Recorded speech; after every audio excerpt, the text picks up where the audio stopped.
But tell me about the call that you got when you first found out like WWE wanted you to join the company.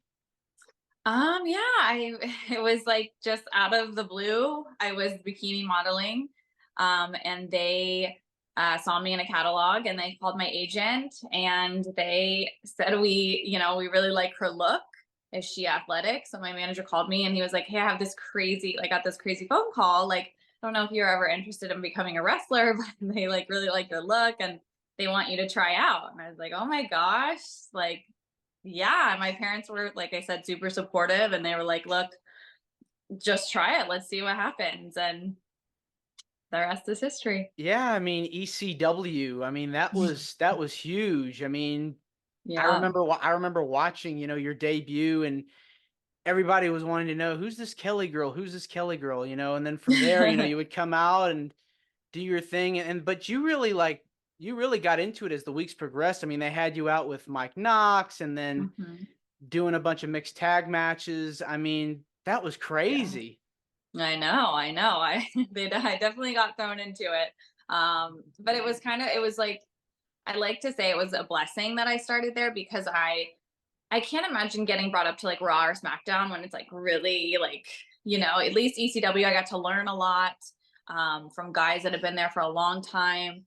And they kind of took me under their wing and kind of like showed me the ropes. And I was just really blessed to start there. And it was definitely a hardcore fan base, which, you know, I got thrown to the wolves a little bit, but Mhm. I learned how to get tough skin. I learned how to deal with those kind of fans, and I just kind of like took it with a grain of salt whenever I would walk out and they would boo me or they would call me names. And that was, kind of, I would watch old ECW tapes and that's how the fans were. So I just was like, okay, screw it. I'm just gonna Yeah. figure it out, so. I mean, you definitely got your experience, your work experience on the road, essentially like Mhm. learning all the moves and how to do certain things. Who are some of the Right. people that you looked up to or helped you guided you along the way to get to the point where you were, eventually?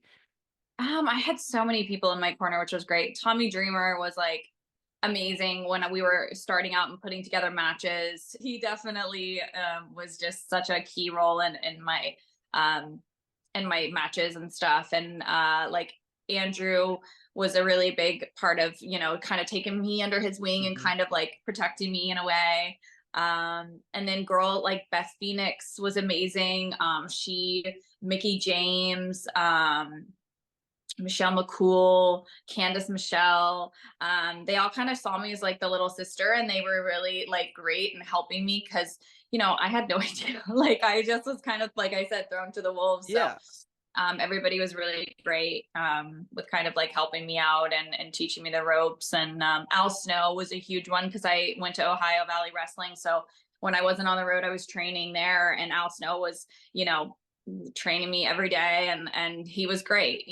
He really, I don't think he had had a lot of like models come in there, and he kind of like having to start from scratch with them. And but he was great at it, and so I always love seeing him recently, and it's great to reminisce on all of those times. So Yeah, with all the stuff that OVW has mhm. released and is the Yeah, fanfare with the new documentary and everything like that, it's yeah, it's definitely so cool got to like this see. resurgence.